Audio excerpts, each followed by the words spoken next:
Hello and welcome to another episode of our Brothers Creed podcast, where we talk about motivation, experiences, and exploring the world around us. I'm Jared. We're the Thomas Brothers, and I'm Ethan. And today we're going to be talking about man-made disasters and the lessons that have been learned, or maybe should have been learned, from these different incidences. So we've got a bunch of stories that we're going to go through. These are kind of man-made mistakes that really Cause loss of life or damage of property or just all kinds of stuff. Yeah, so it's going to be really cool. We got a lot of cool stories and lessons learned from these man-made disasters. So let's do it. Let's jump in. You can't climb the ladder of success with your hands in a pocket. We will not go quietly into the night. They tell me you're a man with true grit. I am the one who knocks. Don't ever tell me what I can't do, ever! That's how winning is done.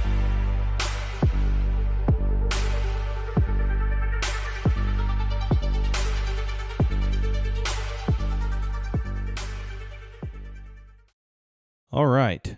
So today we're going to be talking about these man-made disasters, and Jared and I both kind of put together some of our, I don't want to say favorite stories, because some of these are kind of tragic. Oh, they're all tragic, I would say. But some of the ones that we found most interesting. Yeah, so one of the ones that I was researching, and this is one that I had never even heard of, happened back in the 80s, so December of 1984. This one is called the Bhopal disaster, and this happened in India, the city of Bhopal. And what happened is that there was a company called Union Carbide, and they were a pesticide factory. And so with the pesticides that they made, they had to have this really lethal chemical, this gas called MIC gas, which is very, very toxic. And the way that you store this, you have to store it like underground, under like thick concrete, and the tanks are under there. This specific factory had 3 tanks, and the factory was 3 years old at the time of this incident. 15 years old at the time of this incident.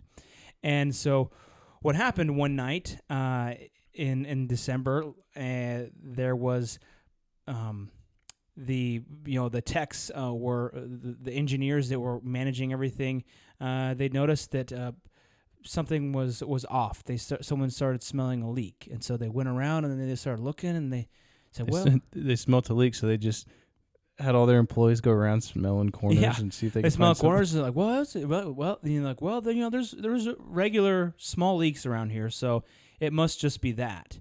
And then the gauges didn't show anything. We'll learn later that the gauges were all jacked up. Everything was totally under repaired and mismanaged. And then they get back to the control room, and all of a sudden the gauges are like they turn on and they're like fully maxed out.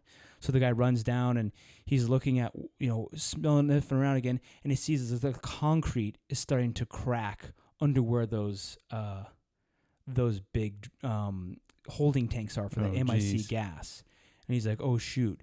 And so he runs back and he hits the and so there's 3 ways that you can in like an emergency situation that they're supposed to do. So one is there's like something called a scrubber tank, and it has like some type of peroxide in it. Really, it's only supposed to be for like minor leaks and stuff like that. So he hits the thing, but it didn't work. And then he's like, oh, okay, well, and then all of a sudden there's the emergency like escape hatch on this tank opens up because this thing is like basically boiling over inside. And so all this gas starts spewing out. Now there's 42 tons in this specific tank E610, there was 42 tons of lethal MIC liquid gas. And this disaster, all of that got released, all of that into the air. And so you say, I talked about the first fail-safe is the scrubber tank, which is only supposed to be for minor leaks. 42 tons, not going to do anything. The second fail-safe is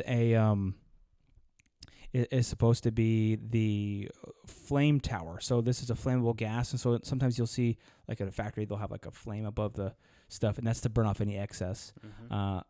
someone had recently taken out a corroded pipe from that flame tower and they hadn't replaced it, so the flame wasn't working. And so that didn't work. And then once this thing is spewing out like crazy, they're like, okay, get the hoses. So they went and got their hoses, and if you spray water on it, it'll the water on the gas coming out of the pipe. This is at the top of like a smokestack. It will kind of cause it to fall to the ground because it's pretty heavy. And the pressure in the hoses was not nearly enough to even reach the top of the smokestack. So failures along the whole way. And that's just emergency stop-gap procedures when the emergency's happening. I'll talk later about what exactly happened. So this thing starts spewing out tons of gas, 42 tons of gas into the atmosphere. Now, this happened at 1 o'clock at night. So everybody's sleeping.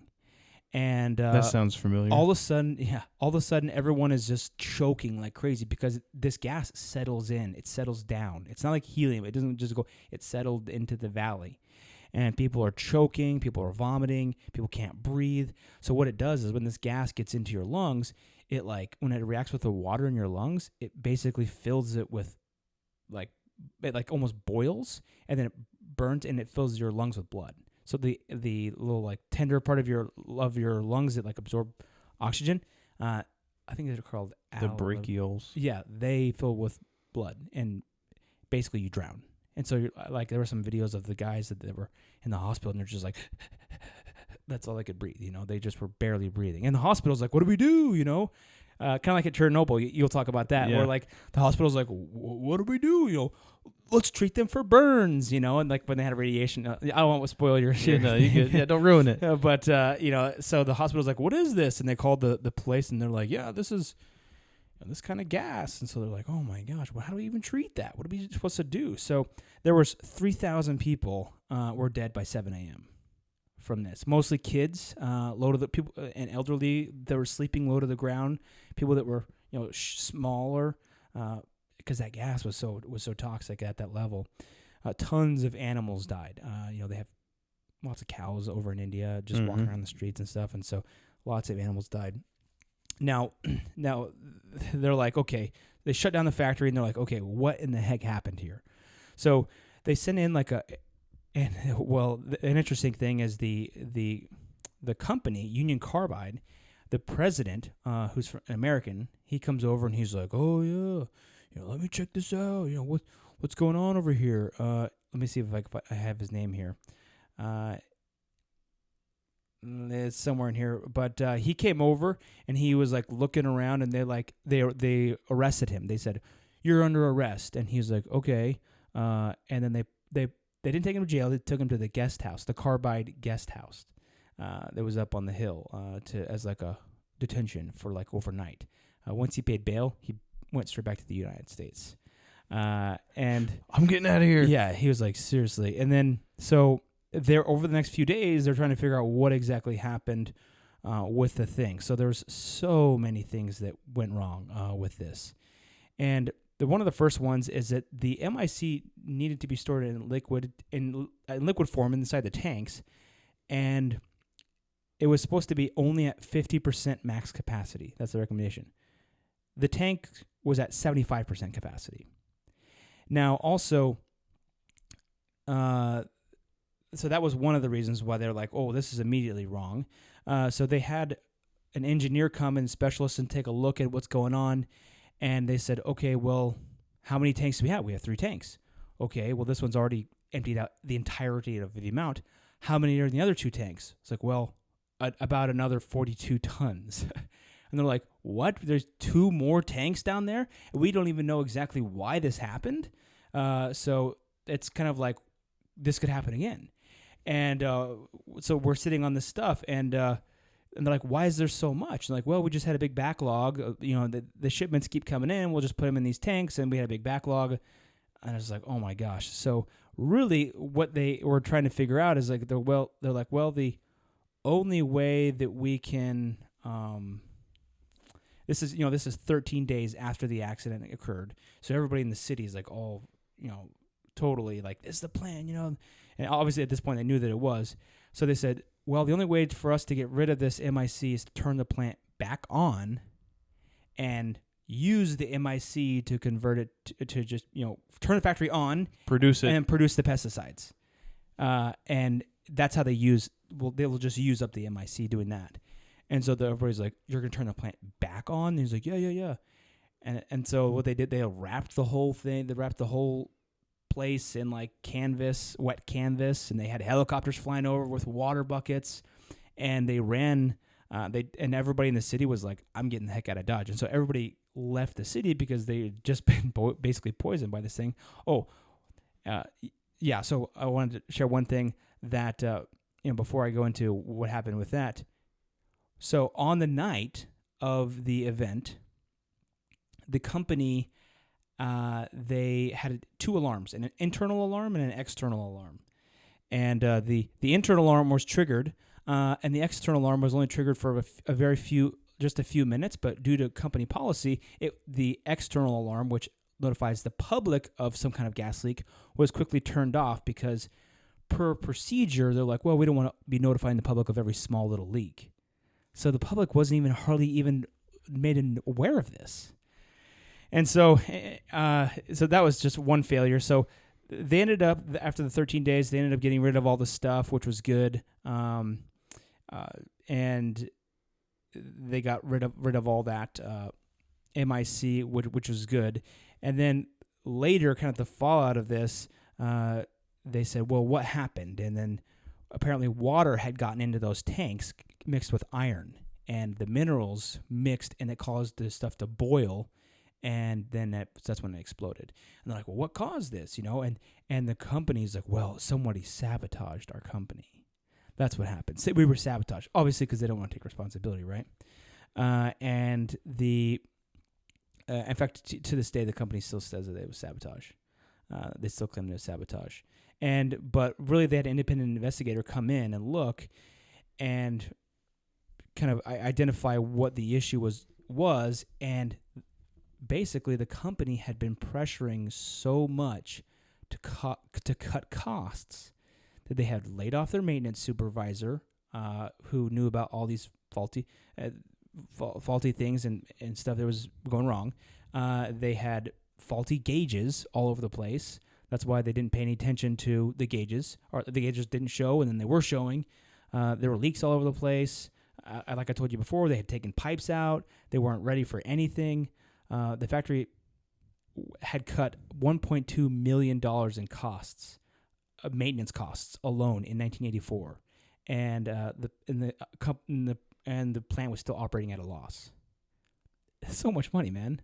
1.2 million is still operating at a loss, and so obviously they're just operating so far behind that they're just cutting corners at every possible which way.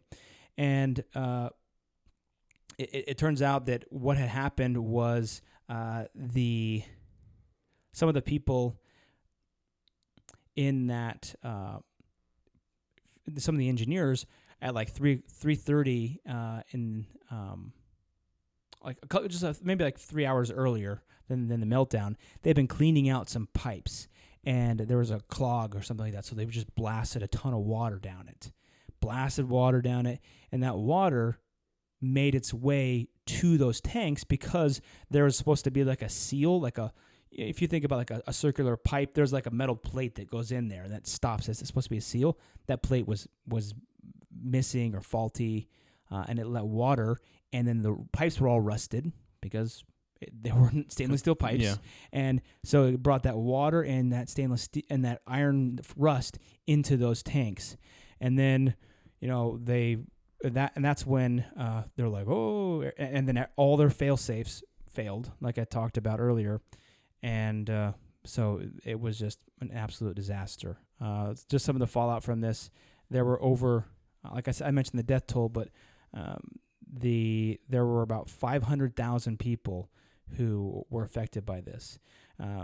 Several years later, the company paid $470 million, which it ended up being about $600 per victim.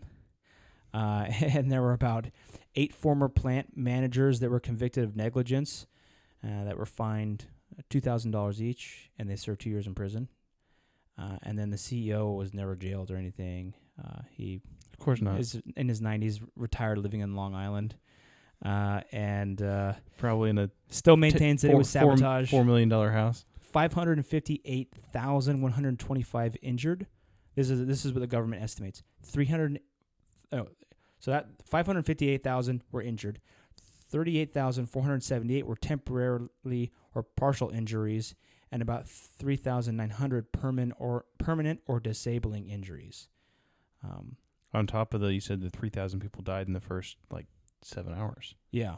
So some estimates estimate that 8,000 people died in the first 2 weeks. Another 8,000 died since then due to gas-related exposure. So, I mean, the lesson here: don't cut corners. Don't cut corners when it comes to safety stuff, because things happen. If once you cut so many corners, you can't remember which corners were cut, and then you end up pushing water into the wrong pipe, and that's all it takes. So, I think that there needs to be responsibility on behalf of some of these companies. Hey guys, I just wanted to take a quick break and say thank you for listening to this episode and invite you to support us on Patreon. As a loyal supporter, you will get exclusive access to 2 additional episodes per month, which are not released to the public. You can find the link to our Patreon page in the episode description. Let's get back to the show. I think cutting corners is going to be a common denominator on a lot of things that we talk about today, just because it's, you get to a point to where nobody wants to take responsibility for anything, which is potentially understandable. If I work for a multi-million or billion-dollar company, and it's really hard to say that one guy made the mistake to have something bad happen. Yeah. Right. But yeah, it's death by 1,000 cuts. Yeah, you have to think of it you have to think of it from a top-down mentality of, somebody told somebody told somebody told somebody told somebody told somebody to do something. Yeah, then you lay off the guy who's supposed to maintain everything. Yeah, and then you lay off or you fire the guy at the very bottom who actually did the thing that the guy told the guy told the guy told the guy told the guy to tell me to do. Yeah, and who actually knows where the stuff is. He's like, that guy's leaving, this place is going to blow up one day. He's like, I'm moving out of the city, and it does. So, speaking of blowing up, I'm going to talk about Chernobyl.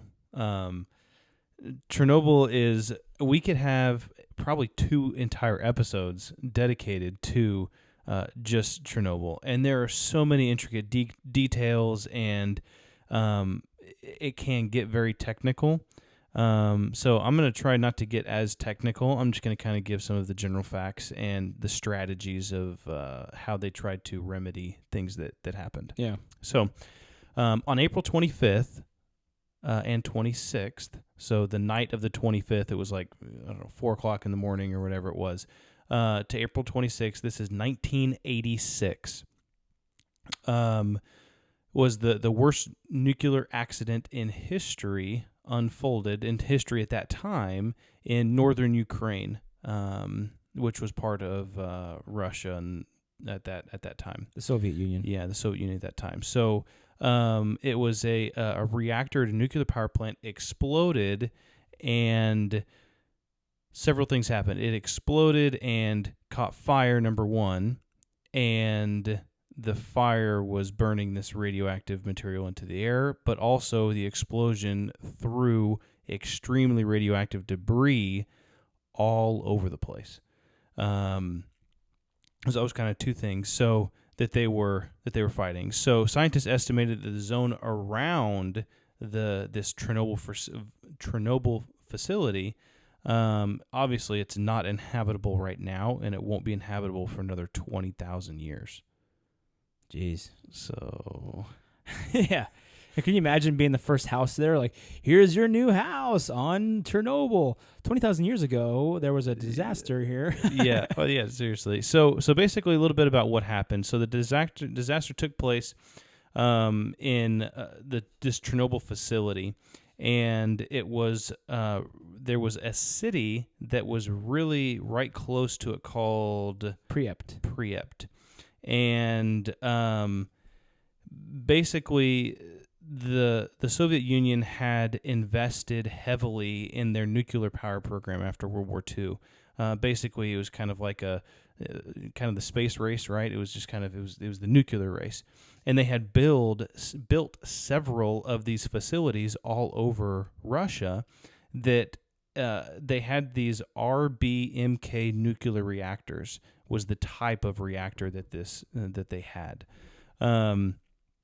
And they were used in basically all of Russia's facilities. But the thing is that there was, what we'll find out later is there was some key issues with the safety protocols behind these reactors. So the accident started, it all started because of a safety test that was performed.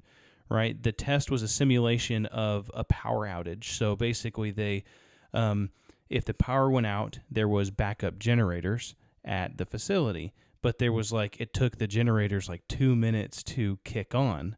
And with nuclear power, you have the nuclear reaction is so hot that it needs to be cooled, and it constantly needs to have that cooling. And so the generators, the electricity, basically continue to pump water through this radioactive reaction, which cools it. So if they had a power outage, then the power would go out and it would take 2 minutes for these generators to spin up. So basically they were doing a test to where they would simulate a power outage, and they would kick on the generators and basically see how long it took and just do a test to make sure everything was running properly. So the issue was, this is actually the fourth attempt on the test, but they had planned to do it before, but it had gotten delayed, and then they started it, but then they stopped it for some reason or another. One of the main reasons was the Russian government was requiring so much energy to be produced out of certain plants during certain time periods that they were saying you cannot shut down during the day, for example, in this specific instance, because during the day is when you have all of your most experienced workers on hand. Those are the ones that probably get paid the most. They're the officers, the people that are in charge. Then you have the night staff basically is there. Just make sure everything doesn't blow up. Just to make sure the stuff doesn't blow up. So what happened was there was an unexpected delay of 10 hours on this test that they were going to do. And so the test ended up falling upon the very inexperienced and unprepared overnight shift. And they didn't even know what they were doing. They had to break out the operations manual to see how this test should even be run, and it was incomplete, any of that. There was stuff marked off and crossed out, and they were like, well, what stuff do we do? And they're like, well, if it's crossed out, then don't do it. And it's just, we're talking about nuclear reactions here. This is... And didn't the guy that was kind of leading it all up, didn't he want to get it pushed through to get it signed off so he could get an accolade or something like that? Yeah, so I think a lot of it came down to pride too, because the manager on staff that night, he was very arrogant to the fact of if everything went well with these final tests, that he was going to be promoted to probably kind of like the plant manager, and then the plant managers were going to get promoted up to the next. This is this is the Soviet Union, right? Politics. It's politics. Everything is based off politics. And so, basically, so they started this test, and things started just going awry from the beginning, and it kind of got out of control, and the temperature just kept rising and rising and rising, and they ended up kind of kicking over some of these fail safes that they have in order to save from a nuclear reaction incident, but they didn't work. Upon the test completion, the operators they triggered the reactor shutdown, but a combination of unstable conditions, and which is the heating up, and reactor design flaws, it actually caused a nuclear chain reaction instead, which caused a massive explosion. Yeah. It didn't have to do with the graphite tips on the nuclear rods that was like that used to displace the water. It's something. How was it? So basically, what it was, and I don't know the perfectly. There was like these graphite tips on the end of these rods that help to cool the reactor. And what they do is they pull out these rods, like, I don't know, thousands of rods or whatever, and they pull them out to perform the test. And so the reactor heats up a little bit, and then they push them in one by one. But it's also all this water is going through and cooling it. Well, there's a button basically that's like a failsafe where it just shoves all of the rods in at the same time. And it just says, cool it all down, and shoves them all in, which they had never used that before. But it was a fail-safe, right? But basically what happened was when they did that, it caused a chain reaction that caused it to superheat. Yeah, so a large amount of energy was suddenly released, and 2 explosions ruptured the core and destroying the whole reactor building. So the first explosion was a destructive steam explosion, which is that it just kind of rammed all this water, I guess, into the core, which instantly vaporized and caused this massive explosion of superheated water that just turned into steam that was compressed and it blew up. The other explosion was another steam explosion, or they're not exactly sure. It says or a small nuclear explosion. It was kind of they called it a nuclear fizzle. Interesting. I didn't know that.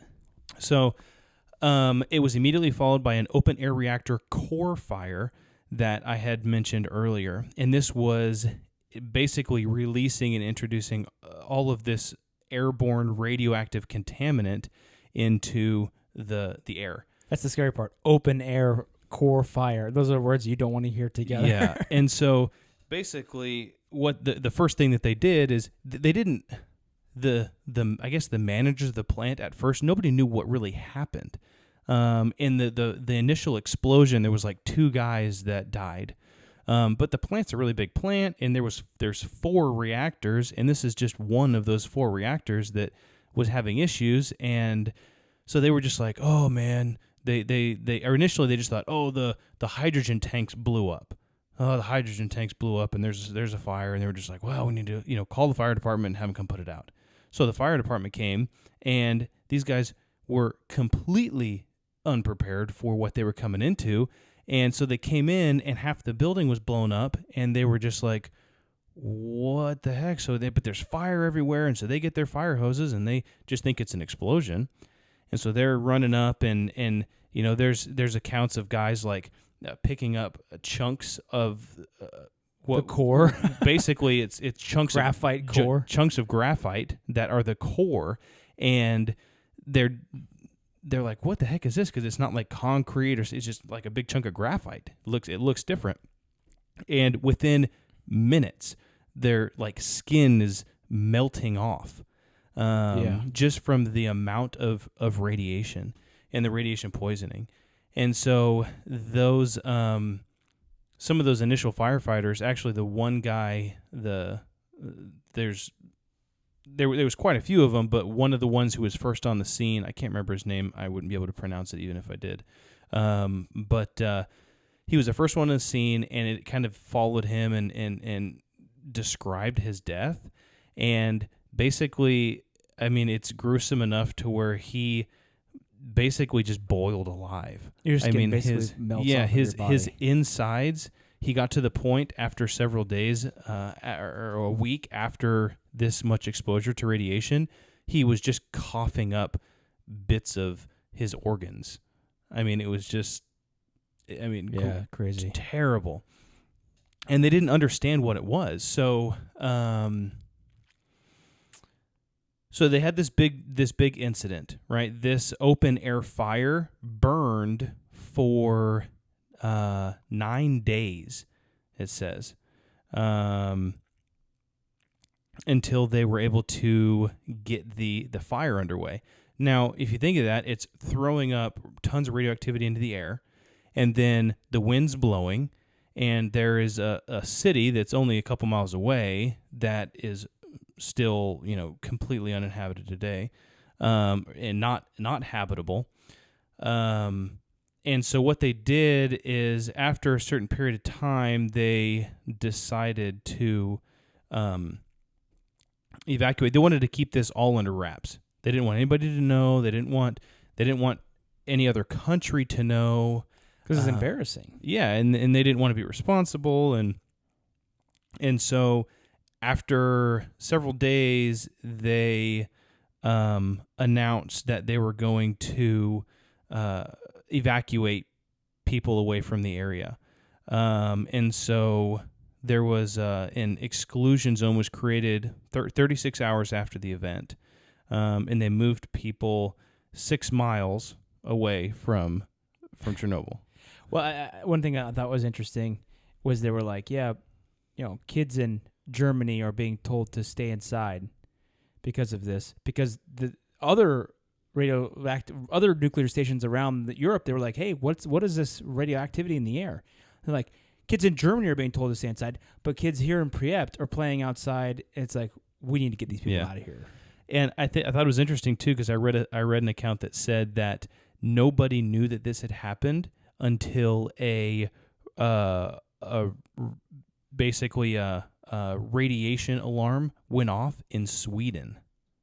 Yeah, a radiation alarm went off in Sweden, and they were like, "Whoa, what's going on?" And they kind of blew the whistle, and it forced Russia to come out and say, admit that they were wrong. There's a little something. And then even that, this is a small problem. Just a small hydrogen tank or two. Yeah, and so they move people 6 miles, 6 mile radius away, and then actually later on they move people within a 20-mile radius away. 68,000 people were evacuated in that 20-mile radius. Basically, to reduce the spread of radioactive contamination from the wreckage, there was a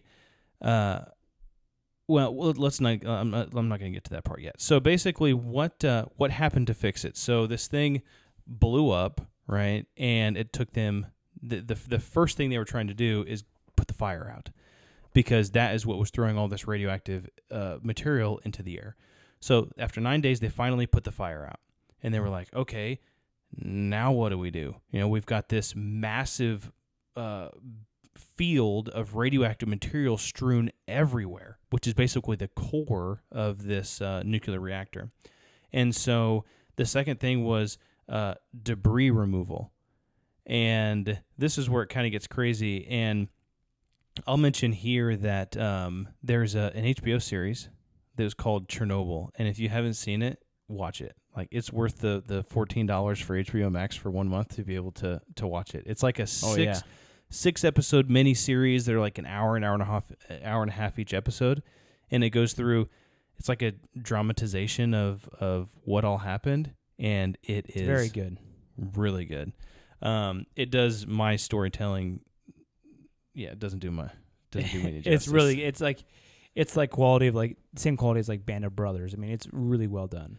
Yeah. So they had all this debris that they needed to put back into the, basically that was strewn everywhere, that they needed to get back into the core so they could contain it to a certain level. But the thing is, it was so radioactive that anyone that went near it any prolonged exposure was like imminent death almost. Mm-hmm. And so they tried a couple different things. They tried to get some robots, but you're thinking, I mean, this is the mid-'80s. They tried to get some robots to go up on the building and kind of shovel some of the stuff off, but the robots weren't rated for that much radiation, and it would just fry the whole mechanisms. And they tried all those different. They tried helicopters, but one of the helicopters crashed. Yep, just flying a helicopter over the radiation field caused it to crash. Yeah, well, I think it didn't hit one of the cranes. I think it hit the crane. No, I think it just... Their instruments started to fail, and then it hit one of the cranes, and then it crashed or something like that. So that was one thing that they were trying to do, and basically what they ended up doing is they said the only way we're going to get this done is through manpower, and so they gave workers as much protection, air quotes protection, as possible with like leather suits and face masks and stuff like gas masks, which against radiation doesn't really do that much. But they did as much as they could, and they gave them a shovel, and they said, you can go out for, was it like 30 seconds? Yeah, or something like 45 that? seconds. Yeah, 45 seconds. You basically, there's a line of 100 guys, and they said, here's a shovel, you suit up, you run out there, you use a shovel, you pick up a piece of core, of this graphite core, and you throw it over the edge into the core below. Yeah, the core below. And if you're out there for more than 45 seconds, you'll die. Yeah. Or you're cutting your life in half, basically. Yeah. And so, it's just crazy. And these guys, I mean, they were, I guess they volunteered to do it to a certain extent, or they, out of fear of getting fired or getting sent to a gulag or something, they didn't do it. So finally, they went through lots of different people, and they got all this debris cleaned up. Then they ran into this next issue. Was there was these they call them bubbler pools, which is where they had these two massive tanks that stored water, but it was underneath the core, and they stored water so that if they need, it was kind of the water that was used to flush out the core and to cool things down. Well, the core had completely melted down at this point, and it had gotten so hot that it like melted the concrete and everything else that was built around it, and it was basically just like lava. And it was just penetrating deeper and deeper and deeper into the ground, and it was almost to the point to where it was going to hit these tanks. And so you have two massive tanks full of water, and then you have superheated lava that's coming down and is going to basically hit them, which is going to cause another explosion. Another giant explosion. And they anticipated that it would be significantly larger than the first explosion. Yeah. And so there was so let's see. The bubbler pool could be drained by opening the sluice gates. The valves controlling it, however, were located in a flooded corridor that was close to the core. So there was there was 3 volunteers. They were given diving suits and respirators, and basically dosimeters, which are like Geiger counters, to tell you what the Rontgens? Yeah, what the Rontgens are, what the radiation level is. Which, side note, it's funny because all of the Geiger counters that they had, I think it went up to like 6 Rontgen or something like that.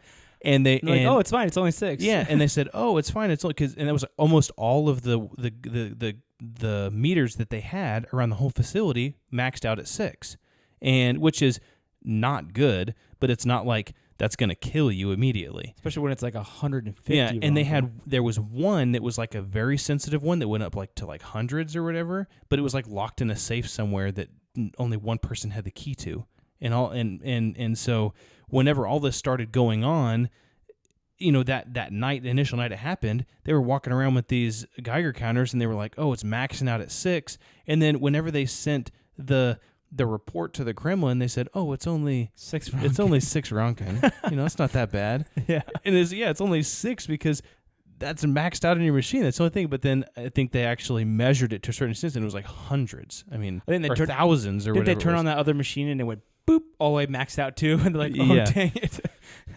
And so there was these 3 guys that volunteered to go into this knee-deep radioactive water to manually open these valves, these sluice valves, to drain the water out of these tanks before this molten lava from the core hits them and blows up the whole facility. And you got to think, too, there's 3 other cores there. So if that explodes, then it could cause failure in the other 3 cores as well. Thanks, Russia, for destroying the entire world. It's like, geez. Yeah. So they went in, and they emptied the bubbler pools, and they completed it, they eliminated it, or they got the water out, and they avoided that explosion. So all 3 of those men, actually, they were called the Suicide Squad. That's what they were. Really? That's what they referred to themselves, or people referred to them as.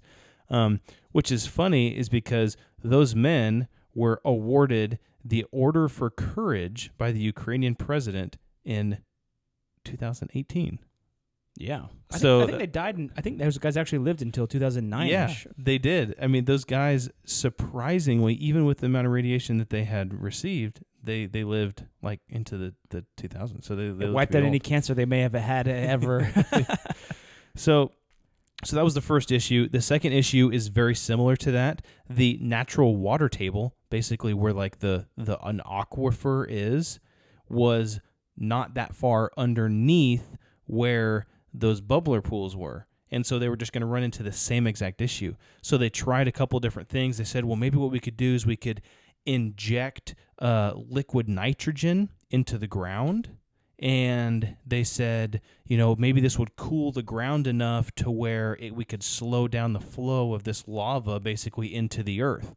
Well, they started doing that, and then after they did that a little bit, they were, had drilled these wells and everything, and they found out that they estimated they need 25 tons of liquid nitrogen per day to satisfy to do what it's they all needed liquid to nitrogen do. on Earth. Yeah. And so basically what they did instead was they got coal miners to come in and dig down underneath the core, underneath those bubbler pools. They dug down underneath all of that, in between, like above the water table and under the bubbler pools, because they were going to put in some sort of cooling mechanism that cooled down all of that area and everything like that. Well, they ended up installing this like 3 meters of concrete and then a layer of graphite and then another layer of concrete. And it was interesting because it said it was later determined that the fuel, so that lava had passed through to basically this basement room that these coal miners dug. But it was actually slowing down, and it was self-cooling at that point. And so they really just kind of said, oh, well, it's self-cooling, it's fine. So they just kind of filled the rest of it up with concrete and said, it'll be fine. And so that's a little bit of what happened. So just kind of, I guess, more modern day so what they did is they built what they called the sarcophagus. The Chernobyl nuclear power plant sarcophagus was built in December of 1986, so like 9 months after this happened. They built this big concrete sarcophagus around that specific reactor. Well, it was only supposed to it was supposed to maintain radioactive material for 30 years. Well, that was built in 86, which is over 30 years ago. And so in 2017, due to the deterioration of this sarcophagus that they built, they actually built another enclosure. Was built in 2017 by the Chernobyl New Safe Confinement. That's a larger enclosure that allows for the removal of the sarcophagus and other debris. So, like, one of the things, I actually watched a documentary on this on Netflix. So, like, they have, it's like this huge, like a stadium almost, but it slides into place. Yeah. So they couldn't build it over top. They had to build it off to the side. So, yeah, and then they had to slide it into place. I mean, it's like the biggest building you've ever seen moved over. And they, like, cut out the corners, so it's, like, perfectly cut, so they could slide it right over. And then within that, they have, like, these cranes and stuff that they're going to kind of take it apart or whatever. But the thing is, in like another 50 years, they're going to have to put an even bigger one over it, Yeah, well, it says that the nuclear cleanup is scheduled for completion in 2065, which I don't know what that means. But you think, I mean, that building is only going to last for so long, and then they have to do something else to clean up that building and then what's under it. So it's just wild how they're doing that. Yeah. So a couple of quick facts about this. It increased, actually because of the HBO series, tourism to Chernobyl increased by 40% last year. Oh, wow. And Russia, the official death toll for Russia is 31 people. But the thing is that there's so many more. Is it the official Ronkin still only 6? Yeah. Well, the thing is, too, and we kind of mentioned this earlier, that nobody, and even the doctors didn't know what to do. You know, these guys, these firefighters, these initial firefighters were coming in with severe burns. Radiation burns. And the doctor literally was saying, "Oh, put milk of magnesia on it." Yeah. Like that was going to make, cure it. But Yeah. they had no idea. And actually, the interesting fact is whenever the firefighters got to the hospital, when they took off their clothes, they threw all of their clothes in the basement of the hospital. And those clothes are still there to this day and are extremely radioactive. They're so radioactive that they just left them there. Oh, yeah. In that facility, in the hospital in the city. Priept right there. Just the deaths, right? The World Health Organization estimates that 30,000 deaths can be attributed to the disaster. The Chernobyl explosion unleashed at least 400 times more radioactive fallout than the bomb that was dropped on Hiroshima. Wow. In Japan. There are still animals today that, as far away as Germany, I was reading that they caught 25,000 wild boar in Germany, and 3,000 of them had lethal amounts of radiation if they were to be consumed. Wow. Another interesting thing. Well, two. This is my last two. One of them was they call it the Chernobyl necklace, right? And it's actually a scar that goes at the base of your neck in the front, like a 4-inch scar that goes across your neck. And this was because it's a horizontal scar left at the base of the neck after surgery to remove cancer on the thyroid. And so they call it the Chernobyl necklace because so many people got thyroid cancer because of that absorbed all that radiation. In Belarus, Ukraine, Russia, and Poland, that it was so common that they just called it the Chernobyl necklace. Oh, wow. Which is kind of interesting. So is that kind of like the Colombian necktie? Yeah, that's something different, but that can also be a man-made disaster. Oh, gosh. Wow. Yeah. So I think lesson learned is that, mismanagement, changing of operations at the last minute, people's pride, also some of the cutting corners, that was done as well. All those things led to this disaster happening. And then I think people's pride really still stopped it from being cleaned up so quickly, and stopped it from being, it could have saved a lot of lives if they had reacted quickly and done it right. Yeah. Yeah, definitely. So we're kind of at time for one episode, but I think we'll do a part 2. Yeah, that sounds good. I mean, we each came with 4 stories each, and we only got through 2. So let's continue to, I think there's so much, like you said, Jared, to be learned from these types of situations, and I think it can be applied in any aspect of someone's personal creed, right? Are we going to let our pride basically cause extreme devastation in our life or to those around us? Yeah. Or does looking bad going to cause damage to you and those that you love, just the fear of looking bad? Or if you make a mistake, are you hesitant to correct that mistake because admitting that you were wrong is going to be, hurt your pride? What is the damage that's going to cause? And so I think one of the things that I've seen with a lot of this is when something very expensive, when people spend a lot of money on something, they're very hesitant to pull the plug on it, to admit that something is wrong with it, or to blow the whistle on it. And so, with, for example, my, the one that I gave with the gas leak, it was very expensive, and people were like, I don't know about this. And I have another one I'll share in part 2 that's a similar kind of a lesson. And same with you. They spent a lot of money on this. This was one of the crown jewels of the Soviet Union. Is is this thing, and then it's like, we can't do this. We're the Soviet Union. This is the 80s. We are the pride of the Soviet Union. We're competing with America. And I think that one of the guys said that, I think it was what was the Russian guy that with Reagan? I can't remember.